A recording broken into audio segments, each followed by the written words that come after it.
L'actualité du retour, bonjour et merci d'être avec nous. Le groupement ministériel des moyens généraux du ministère de la Défense célèbre ses cadres les plus méritants. 136 personnels des forces de défense et de sécurité et de la gendarmerie nationale ont été distingués pour leur dévouement au travail par le Premier ministre, ministre de la Défense. Ahmed Bakayoko les a exhortés au travail et à la discipline.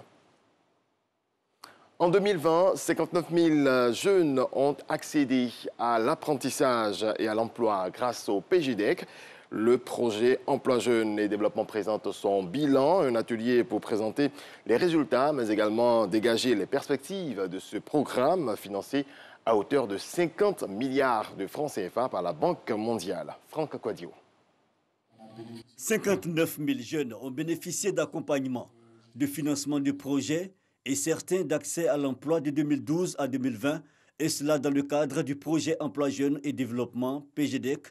Après les deux premières phases, c'est le moment du bilan. 50 milliards de francs CFA entre 2012 et 2020.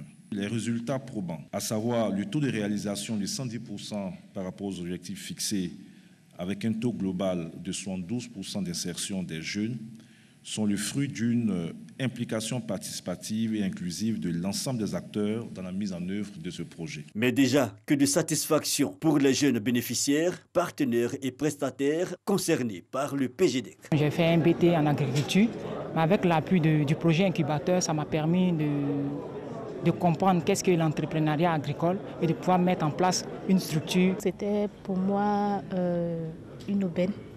Donc de postuler sur ce site-là, vu que c'était pourvoyeur d'emploi pour les jeunes et tout. Notons que la particularité du PGDEC, c'est l'inscription dans la continuité.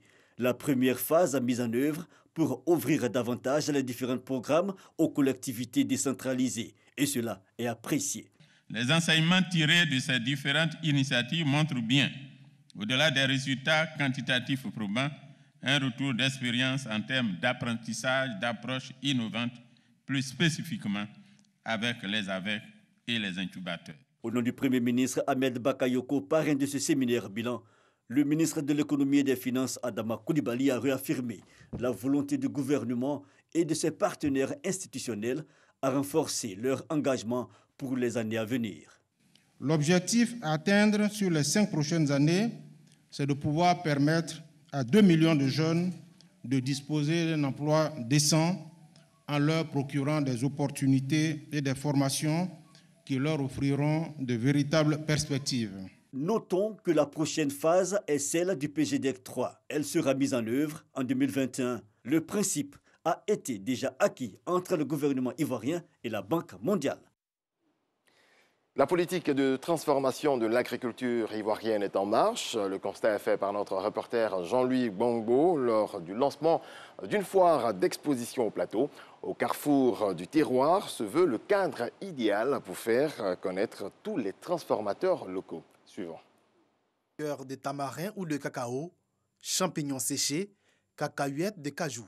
L'esplanade de la Sorbonne au plateau servira pendant une semaine à l'exposition des produits agricoles transformés par les acteurs locaux. On a plusieurs types de liqueurs. Alors les liqueurs faites à partir du bissap. On a aussi des liqueurs à partir d'eau de vie de cacao, de fèves de cacao, aussi bien le tamarin. L'agrothérapie nous propose des produits naturels à base de café et cacao de Côte d'Ivoire. Ces produits ont été piégés positivement dans le but de donner les moyens à nos systèmes de défense de lutter contre tout dysfonctionnement. Baptisée au carrefour du terroir, cette foire est en même temps la vitrine des produits agroalimentaires locaux, mais également une opportunité pour les petits transformateurs de nouer des relations d'affaires. C'est augmenter notre chiffre d'affaires parce qu'en participant à une telle foire, il y a des personnes qui vont nous connaître et qui vont commencer à en commander. Je pense qu'à la faveur de la Covid, ces transformateurs ont assez souffert. Et donc aujourd'hui, c'est un espace pour leur permettre de vendre leurs produits, de faire connaître, mais surtout de répondre effectivement à l'objectif du PNIA qui est de transformer structurellement notre économie. Le ministre Kobena Kwasi Adjoumani a salué cette initiative qui rentre dans le cadre de la politique de transformation de l'agriculture ivoirienne telle que voulue par le gouvernement. Avec ce qu'il nous est donné de voir, nous pouvons dire que la Côte d'Ivoire est en train de s'ouvrir à l'industrialisation, même si ce sont des petites transformations qui sont faites, mais déjà c'est un grand départ. Au Carrefour du Terroir, qui est à sa première édition, est organisé par la boutique paysanne et l'Institut européen de coopération et de développement. Voilà, c'est la fin de ce rendez-vous de l'actualité. Je vous retrouve à 7h.